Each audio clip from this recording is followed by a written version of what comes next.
السلام علیکم۔ رضا علی حجویری آپ کی خدمت میں، گنج بخش فیض عالم، مظہر نور خدا، ناکسارا پیر کامل، کاملارا رہنما۔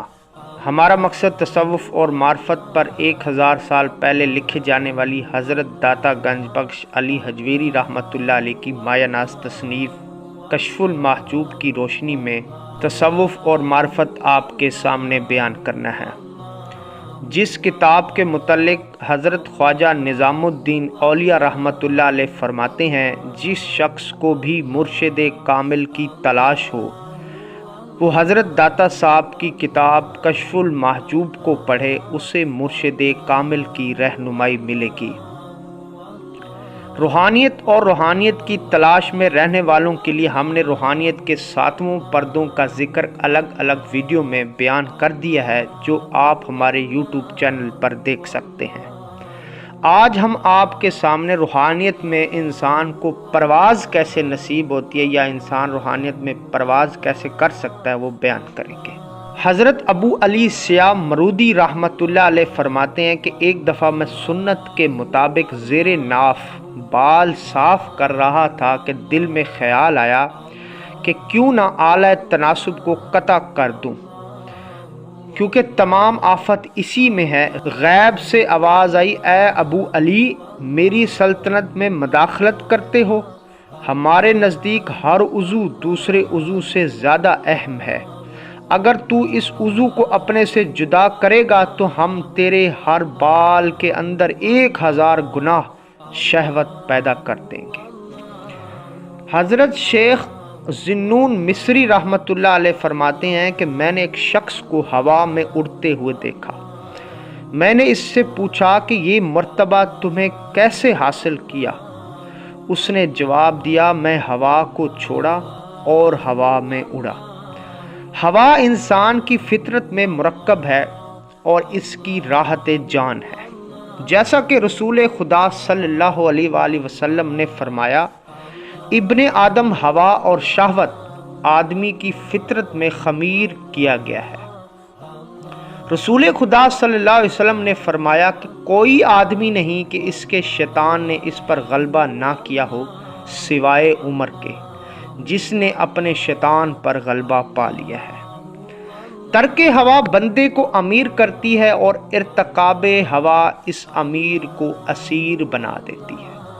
چنانچہ حضرت جنید بغدادی رحمۃ اللہ علیہ سے پوچھا گیا کہ وصال کیا ہے، تو آپ نے فرمایا ہوا کا ترک کرنا۔ چنانچہ زلیخا ہوائے نفس کی غلام ہوئی تو امیری سے اسیری میں جا پڑی، اور حضرت یوسف علیہ السلام اسیر تھے، ہوائے ترک سے امیر ہو گئے۔ جو شخص وصل حق تعالیٰ سے مشرف ہونا چاہتا ہے اسے کہو کہ ہوا ترک کرے۔ کسی عبادت سے بندے کو اس قدر قرب حق حاصل نہیں ہوتا جس قدر ترک کے ہوا سے ہوتا ہے، لیکن یہ کام بہت مشکل ہے۔ ناخن سے پہاڑ کھودنا اتنا مشکل نہیں جتنا ہوا کا ترک کرنا ہے۔ حضرت شیخ محمد فضل بلخی رحمۃ اللہ علیہ فرماتے ہیں کہ مجھے تعجب ہے اس شخص پر جو خانہ کعبہ کی زیارت کی خواہش کرتا ہے اور پہنچ جاتا ہے، لیکن اپنی خواہشات نفسانی کو ترک کرے اور خانہ کی بجائے صاحب خانہ کا دیدار کر سکے۔ لیکن نفس کی سب سے زیادہ ظاہر صفت شہوت ہے، جو کہ انسان کی رگ و ریشے میں سرایت کیے ہوئے ہے، لہٰذا انسان کو اپنے ہر فعل کی نگرانی کرنی چاہیے، ورنہ جواب دہ ہوگا۔ آنکھ کی شہوت دیکھنا ہے، کان کی شہوت سننا ہے، ناک کی خواہش سونگھتا ہے، زبان کی خواہش بولنا اور ذائقہ لینا ہے، جسم کی خواہش چھونا اور آرام کرنا ہے، اور دماغ کی صفت سوچنا ہے۔ بس انسان کو اپنا حاکم آپ ہونا چاہیے، رات دن اس بت کا خیال رکھے کہ نفسانی خواہشات کا تابع نہ رہے، بلکہ اس کو ترک کرے اور اللہ تعالیٰ سے دعا کرے کہ بری خواہشات اس کے دل سے دور ہوں، کیونکہ جو شخص شہوت میں مبتلا ہو جاتا ہے حق تعالیٰ سے محجوب ہو جاتا ہے۔ اگر بندہ اپنی کوشش سے ترک ہوا کرے تو یہ سلسلہ بہت طویل ہو جاتا ہے، لہٰذا اس کا بہترین طریقہ یہ ہے کہ حق تعالیٰ سے توفیق طلب کرے۔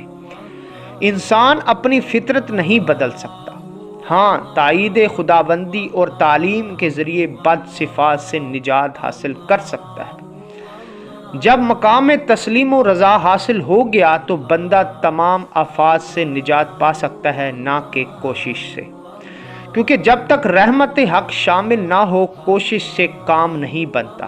کسی نے خوب کہا ہے کہ پنکھے کے ذریعے مکھیوں کو دور کرنے سے زیادہ بہتر یہ ہے کہ اپنی چیز کو ڈھانپ کر رکھ دو۔ اللہ تعالیٰ سے رحمت طلب کرنا تمام آفتوں کا علاج ہے۔ بندہ حق تعالیٰ کے کسی کام میں کوشش سے مداخلت نہیں کر سکتا، جیسا کہ فرمان ہوتا ہے کہ میری سلطنت میں دخل مت دو جب تک کہ تائید حق تعالیٰ شامل نہ ہو۔ انسان کوشش کے ذریعے کوئی مقصد حاصل نہیں کر سکتا۔ بندے کی کوشش اس وقت تک کامیاب ہے جب تک اللہ کی رضا اور اس کی رحمت انسان کے ساتھ شامل حال ہو۔ اللہ تعالیٰ سے دعا ہے کہ اللہ تعالیٰ ہمیں ہر عمل میں اپنی رحمت کو شامل کرے اور ہمیں اپنے قرب کی منازل عطا کرے اور روحانیت حاصل کرنے کی توفیق عطا فرمائے۔ ویڈیو آپ کو پسند آئی تو چینل کو سبسکرائب کریں، لائک کریں اور شیئر کریں، اور اس متعلق آپ کا کوئی بھی سوال ہو تو آپ کمنٹس میں پوچھ سکتے ہیں۔ شکریہ۔